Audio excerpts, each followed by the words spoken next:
भाई इश्तियाक भाई से मेरा बहुत प्यार है, क्योंकि यूसुफ भाई जो मेरे बहुत करीबी साथी हैं, जिन्होंने मुझे लड़ते हुए देखा ना, जिन्होंने मुझे लाठियां खाते जुल्म सहते देखा, उनके दिल में मेरे लिए ज्यादा प्यार है। तो इश्तियाक भाई भी उनमें से एक है। मैं आपसे बहुत बहुत बड़ी बात नहीं कहूंगा, मैं बस आपसे एक कहूंगा कि जिन्होंने जो किया उनको कर लेने दो, वो बहुत बड़े लोग हैं। मैं उनकी किसी की बुराई नहीं करता, मेरा जहन नहीं किसी की बुराई करना। लेकिन आप अपने मन से बताओ, क्या कोई भाजपा को हराने के लिए लड़ रहा है? आप उनके फैसले देखो जी। क्या उनके फैसले भाजपा को हराने के हैं क्या? नहीं है। भाई जब आप ये कह रहे हो कि भाई ये तो वो दौर है कि संविधान नहीं बचेगा, चुनाव नहीं होगा, तो आपके फैसले कहीं से भी ऐसे हैं कि वो संविधान बचाने लायक हो? भाई जब तक आप अपने साथियों की मदद करके उनको ताकत नहीं दोगे, आज हमारा समाज, भाई कह रहे थे अभी, वो तो बीएसपी में प्रभारी आपके सामने कह रहे थे, उनके रिश्तेदार क्या कह रहे हैं? हाँ, वो साथ रहे हमारे देश में पदाधिकारी। वो क्यों कह रहे हैं इस बात को? क्योंकि मैंने और जो लोग मुझ जैसे हैं, उन्होंने महसूस किया है कि हमारी आवाज उठाने वाला कोई बचा ही नहीं। तो वो चाहे अधिकारी वहां बैठा है बंगाल के बॉर्डर पे, वो भी यहाँ फोन कर रहा है, इश्तियाक भाई अगर उसका दोस्त साथी रिश्तेदार है या कहीं से भी, जैसे कोई यहाँ किसका रिश्तेदार है और वो कहीं और है, तो वो उसको फोन करके कह रहा है कि यार तेरा रिश्तेदार है, तो उसे कह दियो भाई, जरा तो उसको समझा दियो भाई, एक एक वोट कीमती है, वो एक वोट से पीछे न रह जाए। आप विश्वास नहीं करोगे, मैंने जिस दिन आंदोलन की शुरुआत की थी, मैंने कभी नहीं सोचा था कि मैं चुनाव लड़ूंगा। मैं ईमानदारी की बात बता रहा हूँ, एक दर्द से मैंने आंदोलन शुरू किया और यहाँ तक पहुंच गया। हमें एक साहब कैडर में पढ़ाते थे कि किसी भी समाज में 5 तरह के बल होते हैं। पहला होता है बुद्धि बल, जो कुदरत उसको देती है। दूसरा होता है बाहुबल, जो उसके शरीर के साथ जुड़ा होता है। तीसरा होता है धन बल, जो वो कमाता है या पैतृक छुप के आता है। चौथा होता है जनबल, जो लोकतंत्र में सबसे बड़ी ताकत होती है। और पांचवा होता है इश्तियाक भाई मनोबल, जिनका मनोबल गिरा हुआ, वो कोई लड़ाई नहीं जीत सकता, कोई नहीं जीत सकते लड़ाई। अगर आप मन से हार गए हो ना, आपने मन में तय कर लिया कि मैं मेरे से जीत नहीं सकता, तो आपको कोई नहीं जिता सकता। और आपने अगर मन में ठान ली कि भाई हमें कोई हरा नहीं सकता, तो फिर मैं लिख कर देता हूँ कि बड़े से बड़े कठिन डगर भी, बड़े से बड़े कांटे भी आपके लिए वो फूलों का काम करेंगे। मैं तो यहाँ आया और उस लाइन के साथ कि मैं अकेला ही चला था जाने में मंजिल, लोग मिलते गए और कारवां गया। मैं जब चला था और मैं यहाँ था, तो ये मेरे पास आरिफ, धर्मेंद्र, साजिद भाई, जिन गिने चुने लोग थे। और जब पहली बार आया जिला पंचायत का चुनाव इश्तियाक भाई, मैं आया भी नहीं, मेरे नाम पे लोगों ने वोट दे दिए। 8 जिला पंचायत दे दिए कि भाई चलो आप वो करो। इस सीट का फैसला भी ये इन लोगों के चुनने का ही था कि आप यहाँ से लड़ो, वरना लालगंज का मेरे ऊपर इतना दबाव था आजमगढ़ के लोगों का।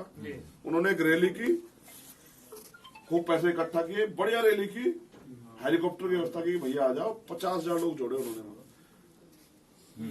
ये बिहार वाले हमारे नेता जोर आजाद साहब सर हो गए मेरे कि हाजीपुर अड़ाना है या सासाराम, हम छोड़ेंगे नहीं, आपको यहाँ आना है।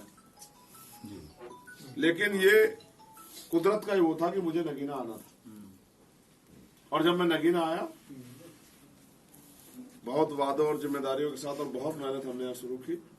फिर एक दिन हमें एहसास हुआ कि हमें सिर्फ भाजपा से नहीं लड़ना है, हमें तो भाजपा के साथ यहाँ कहीं और पार्टी से भी लड़ना है, जो भाजपा को नहीं हराना चाहती, जो हमें हराना चाहते हैं। भाई जिस दिन चंद्रशेखर आजाद पार्लियामेंट में खड़ा होगा, उस दिन जवाब देना प्रधानमंत्री को भारी हो जाएगा। मेरी बात को आप याद रखना। आज प्रधानमंत्री इस देश में क्या हम जुल्म सहने के लिए पैदा हुए? हम इस देश में बराबर का टैक्स देते हैं, हमारे ऊपर क्या लगता है इसका जवाब कौन देगा? क्या हम इस देश में, देखो मैं बहुत वो कहता, मैंने आज मीडिया में कहा सुन लेना, टीवी पे, यहाँ की एजेंसियां, यहाँ की सरकारें जिनमें आरएसएस के लोग बैठे हैं, वो चुनाव से पहले किसी भी मुसलमान को पकड़ के आतंकवादी बताती है और उसके नाम पे पूरा माहौल बनाया जाता है। बाद में 10 साल बाद पता लगता है कि वो तो आदमी बरी था। अभी अब एक ऐसा ही हुआ, अब्दुल करीम टुंडा, 30 साल के बाद 30 साल उसको पकड़ के लाया और इतना माहौल कटा, रे भाई बहुत बड़ा आतंकवादी पकड़ लिया भाई ये, और पूरा माहौल बनाकर अभी वो बेचारे अभी बरी हुए। वो किसी दूसरे देश की कोर्ट ने बरी नहीं किए, वो यही की कोर्ट ने बरी की। तो मैंने इनसे पूछा कि क्या इसका जवाब है कि उसकी वजह से कितने लोग क्या सहना पड़ा, उसकी वजह से भाजपा ने कितना राजनीतिक फायदा लिया, क्या इसका जवाब है किसी के पास? देखो भाई, बिना राजनीतिक ताकत के आप कोई कारोबार कर लो, कुछ कर लो, जिस दिन दुश्मन की नजर आप पे पड़ेगी फिर आप कुछ ले जाओगे। मेरी बात को आप याद रखना। अपनी कुदरत ने हमें दिमाग दिया है, ऊपर वाले ने, हम अपने फैसले सोच समझ के लें। हम पे ये मौका है और एक महीने पे हमें इतनी बड़ी ताकत खड़ी हो रही है जो पूरे देश में कहीं भी, क्योंकि आज हम 24-25 स्टेट में संगठन चलाते हैं। जब आपको याद है जब हिजाब का मामला हो कर्नाटक में, आप भी यहाँ से अगर जाना चाहते तो आपको भी जाने में 1 दिन लगता, लेकिन भीम आर्मी के साथियों को पहुंचने में वहाँ 20 मिनट लगी। आप वो पुरानी वीडियो उठा के देखोगे तो आपको भीम आर्मी के जवान वहाँ नीला झंडा लेके मिलेंगे, जय भीम का नारा लगाते हुए अपनी बहनों की हिफाजत में कि हम खड़े हैं। ये बात याद रखना। तो हमने तो जो जिस, अच्छा फिर कह रहा हूँ, ये दुश्मन की साजिश है कि उसने दलित और मुस्लिम को एकजुट नहीं होने दिया। मेरी बात को याद रखना। ये बहुत दिमागदारी का खेल है, इसमें बहुत लोग शामिल हैं। मैं किसी को बुरा नहीं कहता, जो है दुनिया में उसको भी और जो नहीं है उसको भी, लेकिन क्योंकि ये खुद की आबादी 40-42% है, 45% है। आप देखना मेरी बात को, अगर ये असेंबली में इकट्ठा हो जाए तो एब्सोल्यूट मेजोरिटी की सरकार बनाती है। आप मेरी बात को याद रखना, शर्त लगा के बता रहा हूँ। और अगर ये पार्लियामेंट में भी होता है 178 सीटें ऐसी हैं जिन पे अपने दम पे जीत सकते हैं, लेकिन क्योंकि जब तक ये अलग अलग रहेंगे तभी तक तो जूते बजेंगे इन पे, तभी तक तो लट बजेगा इन पे, तभी तो बुलडोजर आएगा इनके घरों पे। आपने यही फैसला लिया, देखो कई लोगों की टांगे कांप जाएंगे। आप मेरी बात को याद रखना, इसी फैसले से कांप जाएंगी। जो लोग आपकी कदर नहीं करते, जब पकड़ के किसी को भी आपके सर पे बिठा देते कि लो इसको मानो रहनुमा, वो अगर आपसे बुला के इज्जत दे के ना पूछे कि भाई क्या बताइए क्या कर सकते, क्या तब मुझे बताना। देखो समय समय पे टक्कर देनी चाहिए, टक्कर लगानी चाहिए। बादाम, लोग कहते हैं लोग बादाम खाने से सीखते, ठोकर खाने से सीखते हैं। ये सीखने का मौका है। आप वो उस भाई की गवाही जो प्रधान जी के साथ चल के आए, वो इस बात का सबूत है कि दलित समाज अपने आप में फैसला ले चुका कि भाई हमें इस बार चंद्रशेखर आजाद को ताकत दे। अच्छा बताओ, प्रत्याशी नहीं मिला इनको यहाँ? ये पुरकाजी से विधानसभा लड़े व्यक्ति को यहाँ लेके आए, प्रत्याशी नहीं मिला। क्या हुआ? यहाँ के लोग के बेवकूफ है, क्योंकि यहाँ के लोगों को पता है कि यहाँ क्या चल रहा है, कि वो यहाँ का क्यों पैसे खराब करेगा। और उसे भी मैं दिखा दूंगा, इतना वो कार्यालय खोज के लाएगा ना, इतना तो चुनाव खत्म हो जाएगा। वैसे टिकट कैंसिल हो रहा है। आज बसपा वालों का फोन आया था, यूँ कह रहे हैं कि इन्होंने ऐसा लाके रख दिया जैसे उन्होंने करा, वो खटी ब्याजी है ना, तो मुझे वोट है ना कुछ है। हम तो अपने जैसे आज जाएंगे, हमारी बेटा की बात करा दी सुरेंद्र मेघवाल, सुरेंद्र मैनवाल। देखो ऐसा है, फिर मैं कह रहा हूँ कुछ रास्ते इनके बस की बात है ही नहीं। ये जो नीचे रहने वाले अपने आप को ये समझते हैं कि हम ही खुदा है, तो कुछ रास्ते इनके पास है ही नहीं। कहते हैं ना हम सफर से निकलेगा, नाम नसीब से निकलेगा, हमारे पांव का कांटा हम ही से निकलेगा। ये लड़ाई हमारी है। हम ये सोचते हैं कोई और आके लड़ेगा, लड़ेगा नहीं। अगर जो जाति से वो करनी है, इससे मुकाबला करना है, तो फिर बगावत करनी पड़ेगी। और बगावत करने के लिए चंद्रशेखर आजाद आपके आगे खड़ा है। अगर गोली से का भी मुकाबला होगा तो आप याद रखना, अगर मौत भी आई तो पीठ पे नहीं होगी गोली। इश्तियाक भाई, मेरी इस बात को रात को 12 बजे आप देख लो, समझ लो क्या हो गया, 12 हो रहा है। ये मैं रात को 12 बजे आपसे कह रहा हूँ। और मैं सियासी व्यक्ति नहीं हूँ, मैं हर किसी के दर्द को अपना दर्द मानता हूँ। बहुत अच्छी। मैंने कभी किसी के दर्द को सियासत के हिसाब से नहीं देखा। और जब मैं पहली बार जेल गया था, मेरा पार्टी से कोई ताल्लुक नहीं था, मैं बीएसपी का काम करता हूँ। लेकिन जिसने मैं जेल गया तो हमारे नेता ने कहा कि ये तो एजेंट है। अब सोचो उन्होंने फिर पुलिस ने मेरे साथ क्या सलूक किया होगा। जैसे आप मेरे भाई हैं और आप मेरे दम पे यहाँ काम कर रहे हैं और आप पकड़े जाए और मैं कह दूं मैं नहीं जानता इनको, तो 4 लाख फालतू लगेंगे। भाई आप तो इसी उम्मीद से कि मेरे पीछे चंद्रशेखर खड़ा है और चंद्रशेखर हाथ खींच ले, कैसा होगा। जब बहन जी ने कहा तो उनके लठों की जो है ना स्पीड बढ़ गई, तो मैं तो सह के आ गया। मैं जिस चीज से आदमी डरता है सियासत में, भाई मुकदमा, जेल, इसे डरता है। सीबीआई, ईडी, इनकम टैक्स, इनसे मैं डरता नहीं। सीबीआई, ईडी, इनकम टैक्स से और मुकदमा, जेल। भाई मैं जेल गया 16 महीने, मरा नहीं मैं उसमें। ठीक है, मैं तिहाड़ 2 बार दे लिया, जहाँ बहुत बड़े बड़े क्रिमिनल रहते हैं दुनिया के, मैं सब देख गया। आदमी मरता है तो अपनों की वजह से, और आदमी ताकतवर होता तो अपने। आप मेरा साथ छोड़ दो, मैं मरा हुआ हूँ। क्यों भाई? अभी 6 महीने पहले गोली चली, मरा तो नहीं मैं गोली से? नहीं मरा ना? नहीं, सही बात है। मुझे ये पता है कि कुछ चीजें मेरे साथ कुदरती जुड़ी हुई है। जिस दिन मुझे गोली लगी अगले दिन ईद थी, मैं मुखालफत भी नहीं कर पा रहा एक साल हो गया। था। ना बकरा ईद हो जाएगा एक साल में। 28 अगस्त को। अब मैं अगर मैं ये कहूँ कि गोली चलाने वाले को सरकार को बताओ कि हम ताकतवर हैं, तो अगले दिन ईद थी, सुबह आपको नमाज पढ़ रही थी, मैं ऐसा फंसा। तो मैंने कहा, मैंने फिर अपील की कि भाई मैं ठीक हूँ, लेकिन कल त्योहार है, कोई आप बिल्कुल सड़क में मत आना, चुप होकर बैठ जाओ, कुदरत ने मुझे जिंदगी दे दी, कोई बात नहीं।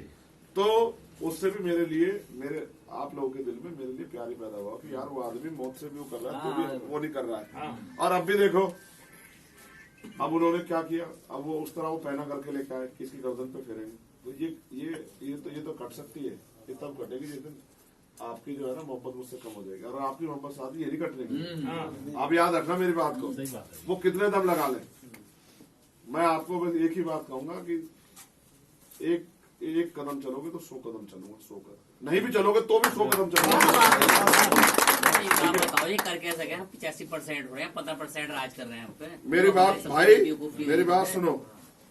हम तो जब मैं एनआरसी के आंदोलन में गया, मैं आपको उन लोगों से मिलाऊंगा, आज भी कुछ लोग मिले थे मुझे जो गए थे मेरे साथ। जब रात को 2:30 बजे उन्होंने मुझसे कहा ना कि भाई गिरफ्तार करेंगे, तो मैंने उनसे कहा कर लो, गिरफ्तारी की दिक्कत नहीं है, लेकिन शर्त है मेरी कि जो 20 लोग आपने पकड़े वो छोड़ने पड़ेंगे, मैं जाऊंगा गिरफ्तारी देके। वो 20 लोग छुड़वा के मैं गिरफ्तारी देके जेल गया। उन 20 लोगों को मैं जानता नहीं, लेकिन मैं जानता हूँ उस हालात में अगर कोई जेल में जाता तो वो हालात होती थानों कचहरी में, पुलिस के उसमें ऐसी हालात होती कि शायद वो आके घर ये कहते कोई किसी लड़ाई को लड़ने में जाता। मैंने तो देखा है ना, मैं सह के आया हूँ। मेरे पैरों के नखून खींच लिए उन्होंने पिलास से, मैंने भाई को तो दिखाया, मेरे पैरों के नखून खींच लिए पिलास से। हाँ, तो मैंने कहा कर लो। उन्होंने मुझसे कहा गृह मंत्री से माफी मांग लो, तो मैंने कहा देखो यार, मेरा नाम चंद्रशेखर आजाद है, मैं मर तो सकता हूँ लेकिन झुक नहीं सकता। अगर मैं गलत हूँ, अगर मैंने कोई गलती की है किसी की भी शान में, तो मैं माफी मांग लूंगा, लेकिन अगर मैं जहाँ सही हूँ तो फिर मैं झुकूंगा नहीं। उन्होंने कहा फिर सहो, तो मैंने कोई बात नहीं, मैं 12 दिन लेटा रहा, क्या हो गया? जब मैं पैदा हुआ था तो भी पता नहीं कितने दिन लेटा होगा, मेरी माँ ने मुझे उठाया होगा। तो मैं तो लड़ रहा हूँ और पूरी ताकत से लड़ूंगा, और इसलिए लड़ रहा हूँ क्योंकि मैं अपने लोगों को, जिनमें आप भी हैं, मैं अपने लोगों को इस देश में जुल्म नहीं सहने दूंगा। मेरी सबसे बड़ी लड़ाई है। देखो, ये लोकतंत्र है, हम भी इस देश में बराबर के हिस्सेदार हैं, बराबर के। हम यहाँ बाई चांस नहीं है, बाई चॉइस है, ठीक है। हमने चुना है इस मुल्क को, हम भी बगावत कर सकते हैं। बाबा साहब अम्बेडकर पे अवसर थे, वो भी बगावत कर सकते, नहीं की उन्होंने, नहीं की। और ये रिश्ता आज का नहीं है, आपको नहीं पता, आप पढ़ना कम उसकी डिबेट को। जब बाबा साहब गोलमेज गए तो बड़े बड़े जो नेता थे उस समय देश के, जिनके इशारे पे देश बंद हो जाता था, उन्होंने ये कहा, जब बाबा साहब हमारे अधिकारों के लिए, अनटचेबिलिटी के खिलाफ लड़ रहे थे, भाई हमारे साथ भेदभाव होता, तो उन्होंने कहा जो मुस्लिम लीडर थे उनको कि भाई सुनो, हम आपकी सारी बात मान लेंगे लेकिन अम्बेडकर का साथ मत देना। तो उस समय के जो मुस्लिम लीडर वहां थे, उन्होंने, जिनको आज इस देश में अगर वो जिंदा होते तो उनका पता नहीं क्या सनम होता, उन्होंने ये कहा कि हमारा मजहब हमें सिखाता है कि किसी के साथ अगर नाइंसाफी हो तो हम हक में फैसला देंगे, हम गलत की मुखालफत करेंगे, हम गलत की जो है उसकी हिफाजत नहीं करेंगे। तो उन्होंने कहा हमारा धर्म ये सिखाता है कि अगर हमारा तो धर्म ही बराबरी के लिए जो इंसानियत की बात करता है, तो ये सच है कि भारत में दलितों के साथ, आदिवासियों के साथ, पिछड़ों के साथ गैर बराबरी हुई है। तो डॉक्टर अम्बेडकर के लोगों का अधिकार छीन के हम अपने पेट नहीं भरना चाहते। हमें कुछ मिले ना मिले, लेकिन हम डॉक्टर अम्बेडकर की सच की लड़ाई को कमजोर नहीं करेंगे, हम उनका विरोध नहीं करेंगे। ये लड़ाई आज की नहीं है। उस समय अगर साथ न दिया होता तो बाबा साहब वो कमले अवार्ड नहीं लेके आता, वो कमले अवार्ड न आता तो यहाँ पूना पैक्ट नहीं होता, पूना पैक्ट नहीं होता तो इतने आज हजारों दलित जो हैं, लाखों दलित जो नौकरी पर गए वो नहीं जाते। बहुत कुछ बदला है देश में, उसके पीछे बहुत लोगों का हाथ है। तो आपने तब मदद की, तब इतिहास लिखा गया, आप आज मदद करोगे तो एक ऐसी आंधी चलेगी जिस आंधी में बहुत बड़े बड़े तुरंखा बह जाए।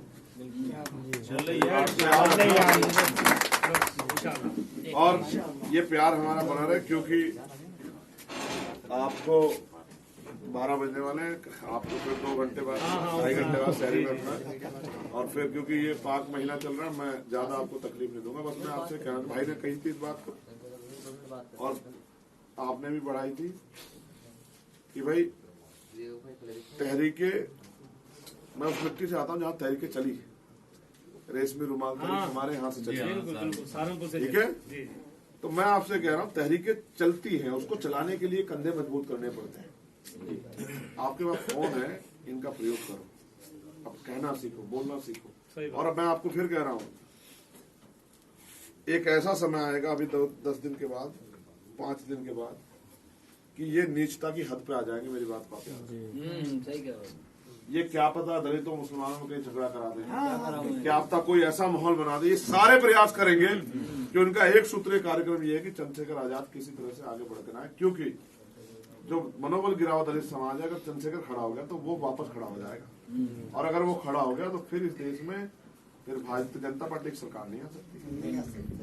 तो और बड़ी बड़ी साजिशें होंगी, आपको बहुत खबरदार रहना पड़ेगा, बहुत समझदारी से काम लेना पड़ेगा, और उन साजिशों को से बच के अपने लोगों को तैयार करना पड़ेगा। और मैं भी, आप एक नगीना के नाम से ट्विटर अकाउंट है मेरा, नगीना लोकसभा, आप उसको देखना, आपको पता रहेगा कि कितनी जबरदस्त मीटिंग होती है, और एक एक आदमी अगर उनका बस चले तो कलेजा निकाल कर रखते हैं। इतनी मोहब्बत जो है गांव में मिलती है। जब मैं जाता हूँ, आज भी 7, 8, 10 मीटिंग करके आया, और फिर अभी जो 2-3 लोगों की हमारी डेथ हो गई थी वहाँ नेटवर्क में, उनके पास आया, बाप के पास हो।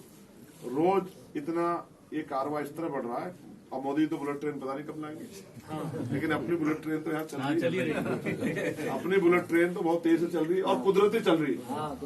अल्लाह नहीं चला ये कुदरत के हाथ में नहीं जा मतलब। कुछ ऐसी चीजें हैं जो मैं, मेरी सोच से भी बाहर है, जिसको मुझे उम्मीद भी नहीं था कि वो यहाँ चुनाव लड़ाने आएगा। आप विश्वास कर लो, जी वो अपने मन से चुनाव लड़ाने आया हुआ है, और मुझसे नहीं मिल रहा है। किसी बात में मेरी नाराजगी, मुझसे नहीं मिल रहा है, लेकिन चुनाव लड़ा रहा है, यहीं घूम रहा है, ठीक है? ये भी कुदरती बात है, मतलब सबके दिल में बात है कि भाई काम कर रहे हैं, ये लड़ाई जीत जाए। तो मैं आप सबका शुक्रिया अदा करता हूँ, और मैं आपसे अपील करता हूँ, भाई निशान हमारा पता है ना आप लोगों को? केतली जिसे नहीं पता ईमानदार से बताओ, अब तक इसको नहीं पता था, नहीं पता था तो सुनो।